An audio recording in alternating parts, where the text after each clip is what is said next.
Rosalie, ano ang naging batayan ni Congressman Chua para masabi niyang malaki ang posibilidad na makakakuha sila ng sapat na boto para maiakyat ng Kamara ang reklamong impeachment sa Senado laban kay VP Duterte?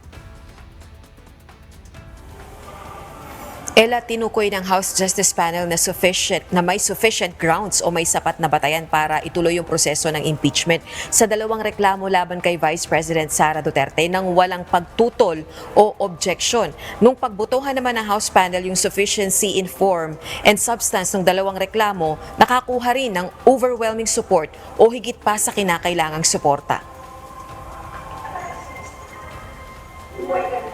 Kaya ayon kay House Good Government and Public Accountability Chairperson, Manila 3rd District Representative Joel Chua, malinaw na kayang maabot ang sapat na boto sa Kamara para maiakyat ang impeachment cases sa Senado para sa paglilitis. Miyembro rin ng House Justice Committee ang kongresista.